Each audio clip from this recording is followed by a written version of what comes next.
All right, ladies and gentlemen, welcome to the final game of the first qualification round here of the Verizon Warriors series as we bring you the rubber game of this match between Hateful Eight here spawning in the green on the north and the Flying Philosophers, that is 1S spawning to the south. Looking over the Hateful Eight lineup, we have a Kaga of Vladivostok, quadruple Prinz Eugen Zav. I hear Deutschland über alles kind of ringing in the distance, fronted by Addy in a single low Yang. Talk to me about the 1S lineup. Well, the Flying Philosophers are choosing to bring quadruple Atago to the quadruple Prince Eugen, so that's interesting. They've got a Shokaku, an Alabama for the battleship, and a Le Terrible as a destroyer.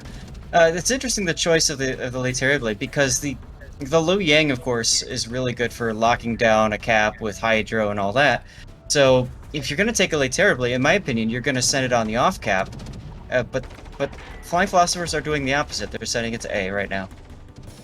This is going to be a really interesting game, Zath. We're looking at the Kriegsmarine versus the Imperial Japanese Navy when it comes to these cruiser lineups, right? A little axis on axis action here. I'm going to be very curious to see which Axis Navy comes out on top. Now keep in mind, both teams, both of those cruisers have heals, so yes. Eugen and Atago have that extra staying power that you get from that, but they lack radar. So the only ship that has a special vision capability really is going to be the Lo Yang for the Hateful Eight, aside from the carriers. Right. That's right. Addy's Lo Yang is going to be a pretty pivotal ship in this match, simply because, as Zath pointed out, there is no radar, which is plenty of radar in abundance at Tier 8. All the teams just opting not to take any of it. Look at this lemming train that's forming here by Hateful Eight. Oh my goodness, all of them on the sea line. And they're just going to swing down. I think they're hoping that Addy can hold the cap a little bit? They've sent Addy completely by himself to the A cap, which might work for a while, but the carrier is going to harass him just endlessly. It looks like what they're doing with the Eugens is they're going to shove two Eugens in the Vladivostok down this island chain on the 7 line, and then swing the other two Eugens wide and maybe bring them down the 9 line. I think that's what's happening. That's how it's looking to form, which can work, but you also bottle yourself up quite heavily in that channel against Atagos that are famously good at kiting away. I gotta say, Zap, I really don't like Addy being over here at the A cap by himself, right?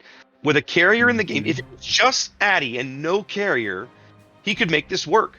But with the carrier in the game, and you're looking at a Littori backed up by a single Atago, he can be in a whole lot of trouble very quickly. Oh, 100%, yes. This strategy for Flying Philosophers is actually going to work out in their favor simply because of what Hateful Eight has decided to do with their deployment. Yeah, we'll see. I mean, I maybe they can make it work, but I have serious questions. I have serious doubts that this is going to work out. I have so many questions. I have so many questions. And right there, you see it looks like Addy coming under range of the Atago Hydro. That's exactly what's happened. Yeah. The Atago's got him locked up on Hydro, and they're going to lose him. There's no way he can win this gunfight at point-blank range. The best he can hope for would be to dump some torpedoes in the Atago's face and maybe take him with it. But he better do it quick. There they go. There they go. Yep. Nope, just the one rack out. And he doesn't land a single torpedo. Yeah, he had an opportunity to turn away and get to a kiting position. He didn't take it. I think that's ultimately what got him killed right there. Yeah, I agree. But I feel like strategically, that is a horrible choice by Hateful Eight because they literally just hung one of their teammates out to dry, right? They just left him over there to die, and yes, and they've also now surrendered the flank as a result, which means that this group of 3 ships that are in E7 and F7, they're just going to get flanking fire from the Atago and Terrible. Yeah, now those guys are basically caught between 2 sets of guns right in the middle of the map, and the Eugens on the 9 line are not really in a position to help very much. Maybe in another minute or 2, but not for a while. It's going to be a lonely few minutes as Loki's Vladivostok just got slapped pretty hard right there. That was a Bama shot coming in from Arch Zero, looked like. Yep. It should be noted, though, that over at A, the Atago has been forced back due to the Kaga's continual strikes on him. Loki taking some, was that torps? Yeah, he took 2 torps in the bow, 2 Yeah. Shokaka torps in the bow. He's flooding and burning. Probably desperately hoping his damage control will come back up in time to save him, but I doesn't look good right now. Under Remember, 4K, guys, continuing to fall. this is training room, so Kuznetsov doesn't proc his what, will to victory will not proc. So Down 2 ships there he in goes. basically just a touch over 5 minutes here. Yikes. And look at this now. The late terrible is like, well, fine. Yeah. I'll just go take this cap. Oh yeah. Oh yeah. No, Zaf, here's the thing, and we talked a little bit about this in the last game with the French destroyers, right? Don't be shocked if we see more of this over the course of the day. Because the days of a carrier being able to take his rocket strikes and slowly, eventually, like, wipe out a destroyer unaided, those days are over in World of Warships, right? So, I just don't see, I mean, yeah, especially a Kaga. Kaga not known for its rockets already, and now he's in a gunfight with a Le Terrible. This is going to end horrible. Yep. And he's not even. It's hard to tell where he's taking his torpedo bombers. I think there come the dive bombers. That's what he needs. Yeah, now that gives him a chance. The Kaga does also have really good secondaries if he can get close enough to the Le Terrible and not get torpedoed in the process. It's the trick, right? Kaga which also would be awesome to watch. indeed. That was a good bomb hit. Kaga also has basically what amounts to battle cruiser levels of armor on her hull, so the AP is not going to land big citadels. He's probably landing full pen, but he's not. This is not a Ranger or a Lexington that you can citadel off the board with the right AP armament. That's right. Now I love seeing some Prince Eugen shells coming in to support his teammate Legionnaire.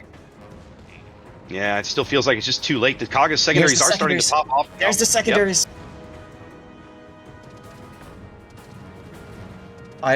Oh my god, this is great. Is able to, looks like Legionnaire is going to dodge this first salvo of torpedoes. There's some more. Oh, finally getting some help from Halstead's Prince Eugen to the south. Yep. While all this is going on, the Terrible is still capping B. They're almost, they're 450 points down, Zaf. Yeah, Legionnaire's getting some resets though, and there he goes. The Terrible's out of B. He smells blood. He wants the blood. Yeah. But here come the torpedoes. Legionnaire knows it now. That's right. Already starting the turn, but it's not gonna. He's gonna dodge the first set, but not the second. Great dodge of the first set. Indeed. Yep. Not enough. 3 quick kills. There's 4. I was just about to say Playboy very low in the middle of the board, and there he goes. Wow. This is going to be an 8-minute clean sweep, Zaf. Yep. Yep. What a quick game. Yeah, indeed. I really liked the looks of these lineups going in, but yikes, that just fell apart very quickly. And I still come back to me, Zaf, at the end of the day, it's all about that strategic choice to send like the giant lemming train through the islands and leave your lone destroyer by himself against an aircraft carrier in the ACAP. I cannot endorse this strategic choice, ladies and gentlemen. Just that it didn't work out for anybody, you know? Well, it worked out for the philosophers, of course, but certainly not for the Hateful Eight. Oh, absolutely. And I think part of that is, isn't the Eugen a bit slower than the Atago? Very much so. Eugen is among the slower cruisers at Tier 8. I think 32, maybe 32 and a half knots, right? The Hipper class hulls are not known for their speed. They're known for their resilience and how hard they are to get off the board, and I'd say above average AA, and of course that German Hydro, but they're not getting anywhere quick. Whereas the Japanese heavy cruisers, much faster, most of them clocking in at 30, 35 plus knots. Right. So sending 2 of them off to the 910 line is basically telling the rest of the team, you're going to have to take a 5-minute break before we can get into action. Yeah, I definitely wouldn't have done that. Definitely would not.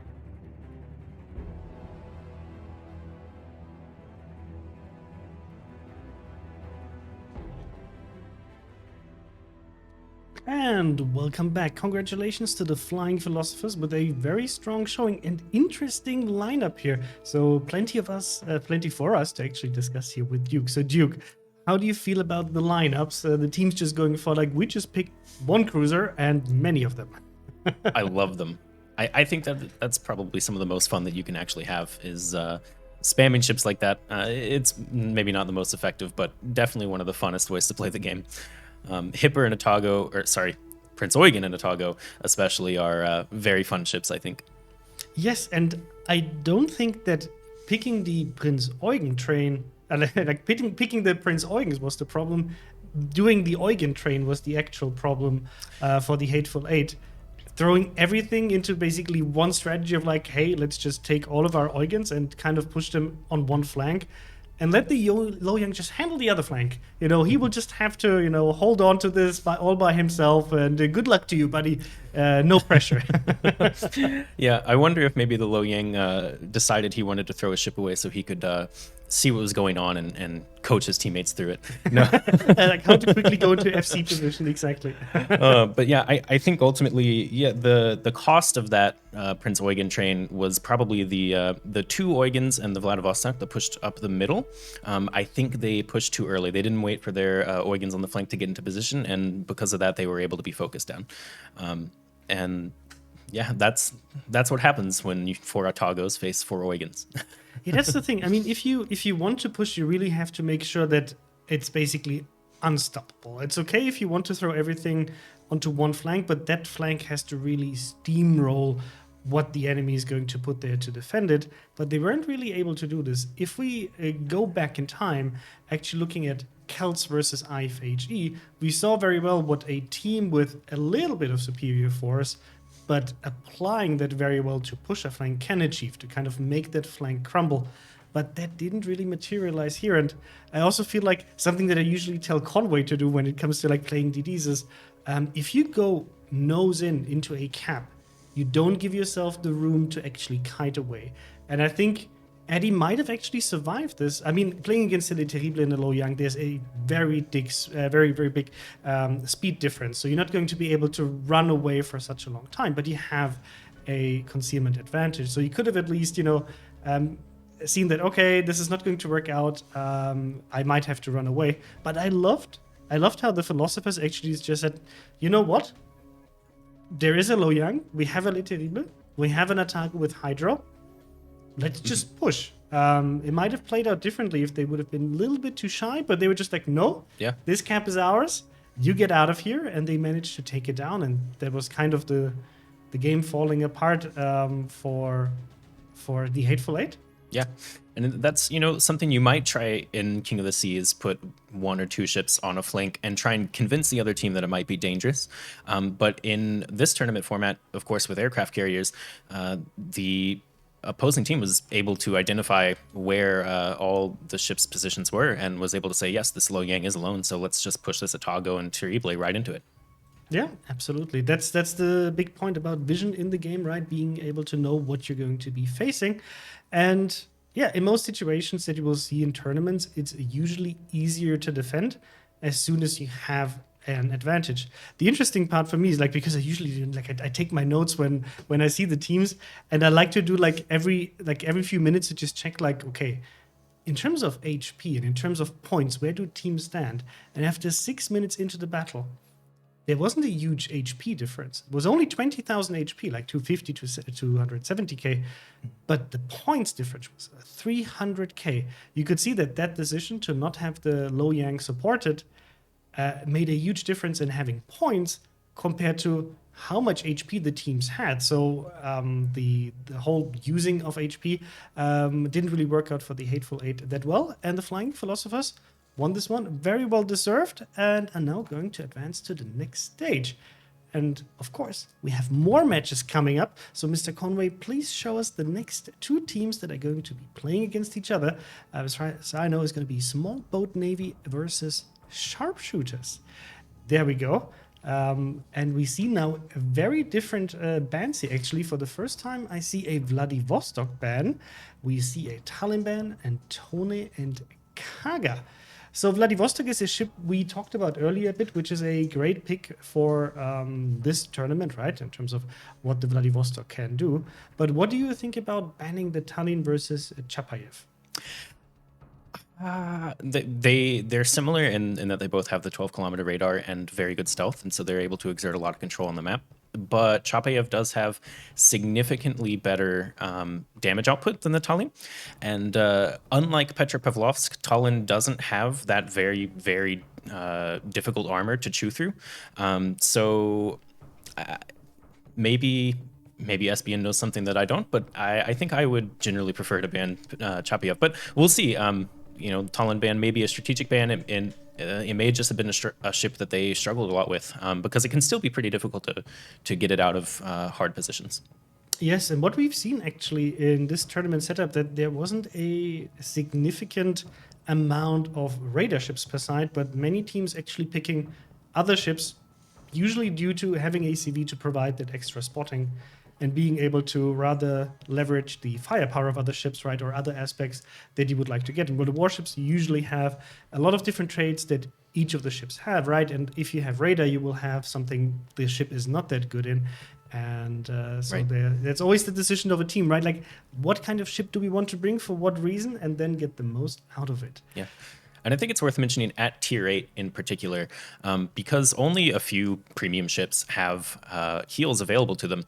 Those radar ships are actually a lot more vulnerable than they are at, say, tier 10. If they're able to be focused on for just a short period of time, they can become very vulnerable in their position. And so when you have ships like Chapiev, you need to position it in a way that it can actually maneuver, or give it support from something like an Akizuki or another DD that can provide it smoke, in order to give it a safety net that it can rely on. Exactly. Now, looking at the maps, the first match is going to be played on Warrior's Path. Now, we saw an interesting take on Warrior's Path, but what would you teams usually expect to do to be able to, get here into a like good positioning play for win?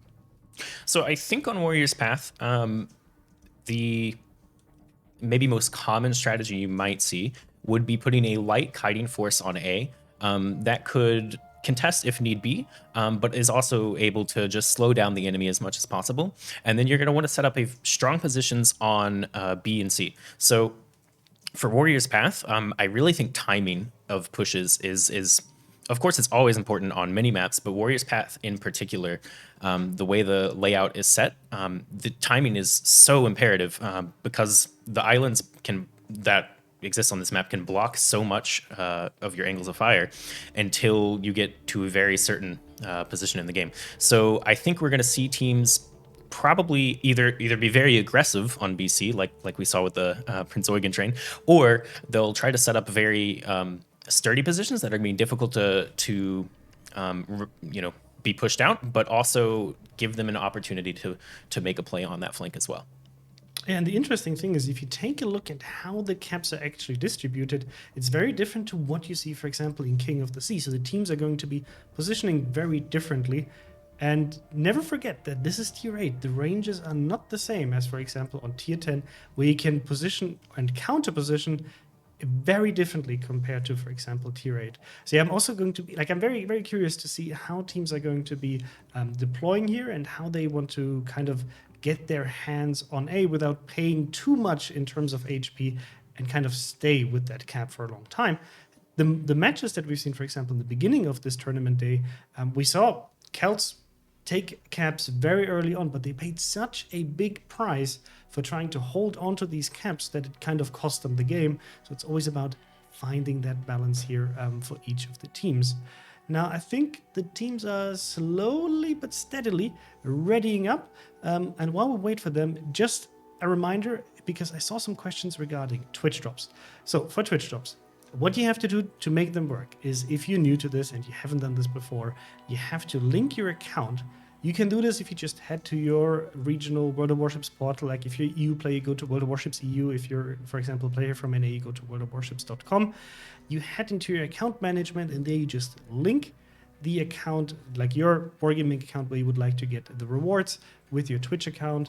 And then you watch a channel and you have to claim the prizes. So for example, today we have a special drop.